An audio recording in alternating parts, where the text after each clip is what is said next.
Salut tout le monde, ici Titi79010. Donc aujourd'hui je vais vous faire une vidéo de deck profile. Donc je vais vous faire le deck profile de mon deck vert. Donc c'est un deck qui coûte pas très cher à se faire. Il est anti-metagame et je trouve qu'il est quand même assez rapide pour un jeu anti-metagame. Donc là je vais vous présenter la decklist. Donc 3 Versex, la base, une des bases du deck. Ça permet d'envoyer au cimetière ses Yagan au cimetière et de réinvoquer les Yagan directement. Les Yagan, donc c'est notre base du deck. L'avantage des Yagan, c'est quand il passe de la position face verso, face recto, il renvoie un monstre adversaire dans la main, donc c'est pas mal. Voilà. Et il se renvoie du cimetière très facilement. 2 Kaltaros, donc je préfère jouer à 2, parce que autrement à 3, il risque d'être mort dans le deck, vu que je joue pas des tonnes de verts et que ça m'arrive souvent d'avoir tous mes monstres verts directement en main ou dans le cimetière très vite, donc voilà. Un vert king, puisque à 2 c'est trop lourd, et à 3 j'en parle même pas. Donc là c'était juste pour ma base vert, j'ai ça.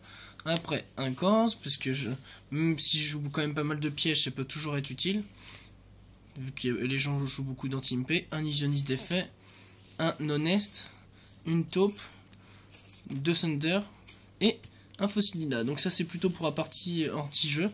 Enfin anti-jeu, c'est une partie qui bloque pas mal l'adversaire. Le honest il est très fort dans le deck vu que je joue que des lights dans le deck à part le gore et la taupe et le truc, mais bon j'ai quand même une très grosse partie de light, donc c'est très fort. Donc après pour ce qui est des magies, pot de dualité, j'ai pas besoin de m'arrêter, c'est très fort et tout le monde connaît. 2 typhons, c'est des staples pour moi. 2 lances interdites, donc là je trouve que c'est super fort puisque ça permet de me protéger mes monstres, ça permet de passer sur les gros monstres et ça me permet surtout de garder le plus longtemps possible mon Vert King, qui est une très bonne carte qui permet de gérer le fiel adverse et d'avoir un très gros monstre quand même, qui a quand même 2700. 2 graines interdites, donc franchement cette carte je l'adore, ça permet d'annuler les effets des monstres adverses, donc pendant son tour, pendant le nôtre et surtout en dommage step. Et ça peut toujours, accessoirement, ça peut toujours faire gagner 400 pour attaquer un de ces monstres pour pouvoir passer sur un monstre adverse. Un trou noir, un livre de la lune, un violent et un monster reborn. Donc ça c'est du staple. Pour ce qui est des pièges, alors 3 météorites de la nébuleuse W. Donc ça c'est la carte qui fait que le deck est viable. Ça permet de retourner tous les monstres sur le terrain de la position face verso à la position face recto. Ça permet d'utiliser l'effet de mes verts, de mes fossiles Dina et autres. Et en hand phase, l'avantage c'est qu'on retourne tous les monstres reptiles light sur le terrain et on pioche une pour chacune. Donc déjà ça fait piocher beaucoup. Et en plus de ça, ça permet d'invoquer le vert king du deck qui permet d'invoquer un gros ton à 2700 et qui détruit les cartes sur le terrain adverse. Donc franchement cette carte c'est vraiment un abus en elle-même. Dans le deck c'est vraiment abusé, très fort. Ça permet de faire un CA énorme sur une seule utilisation. 2 chaînes démoniaques, ça permet de gérer les effets des monstres adverses. Enfin voilà, c'est un staple dans ce metagame. 2 avertissements divins, donc ça c'est très fort, c'est du staple aussi pour moi. 2 prisons, donc ça permet de gérer les Aymen, enfin les Aymenes adverses, les Stardust, même s'il n'y en a plus trop. Et c'est toujours très fort de retirer des monstres. 1 Starlight, vu que je joue quand même pas mal de pièges et de monstres, c'est toujours pas mal avec les hommages et tout, donc c'est très fort pour moi. Un cessez-le-feu, donc ça c'est ma petite tech card dans ce deck là. J'ai mis cessez-le-feu forcé, ça permet de retourner mes fossiles Dina ou mes Yagan et ça me permet d'utiliser leurs effets pendant le tour adverse. Donc le cessez-le-feu ça peut permettre de finir, ça peut mettre des dégâts et ça permet surtout d'utiliser mes effets pendant le tour adverse. Donc il y en a certains qui ont tenté de me dire que je ne peux pas parce que c'est des effets flip, enfin pour que ça annule les effets flip, le cessez-le-feu, sauf que Fossil Dina, le Yagan, ce n'est pas des effets flip. Donc voilà, c'est très très fort et c'est mon petit coup de cœur pour le deck. Et un jugement solennel. Donc voilà, pour ce qui était du deck, c'était assez rapide. Donc maintenant je vais passer pour le side deck. Donc le side deck il est assez classique, mais bon, je vous le montre quand même. Un deuxième Fossil Dina, toujours très bien contre les decks Rescue Rabbit, Evolzor et tout, autres decks qui font beaucoup d'invocations spéciales et qui n'ont pas forcément des removes énormes contre les monstres.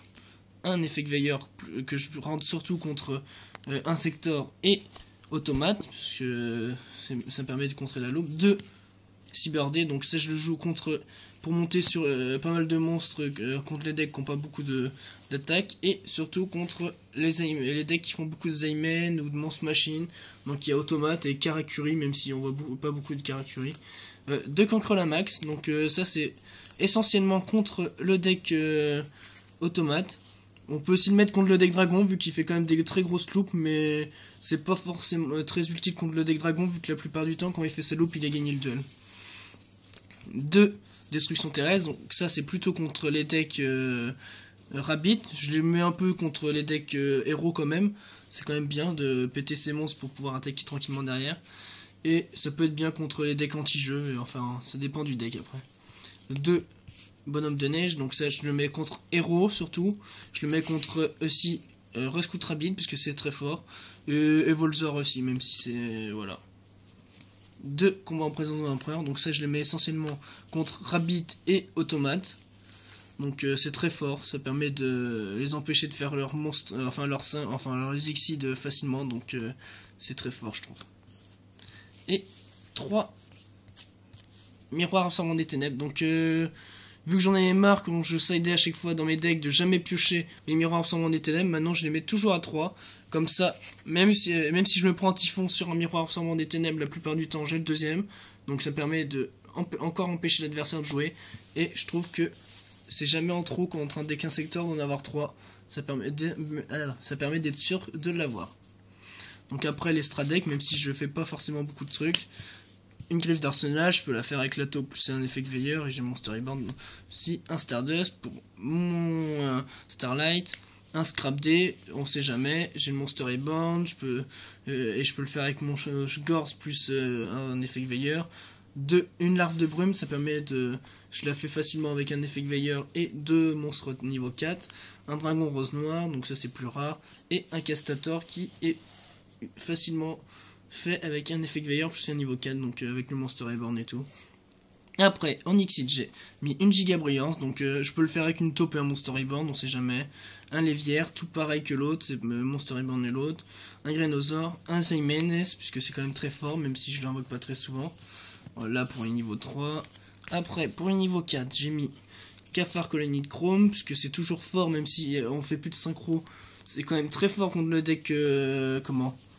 contre le deck Monténébreux, et après on voit selon le deck qu'on a en face, donc voilà, c'est toujours une bonne option. 2 Utopie, bon je pourrais en mettre 3 vu que je peux largement faire de la place dans mon truc, mais j'aime bien. Franchement Utopie c'est fort, 2 ça me suffit puisque je fais pas quand même des tonnes de trucs, et Utopie Ray quand même vu que je joue Utopie, et une Chimera Tech Fortress pour dire que je peux rentabiliser mes Cyber-D facilement. Donc voilà, c'était tout pour mon deck. Donc si vous avez des commentaires, des avis, ou si vous voulez mettre des j'aime, je serais très content. Donc voilà. En ce moment, j'ai quand même pas mal de recherches, donc je les mettrai dans la description de la vidéo. Et voilà, ça sera tout. Merci de m'avoir écouté et à bientôt.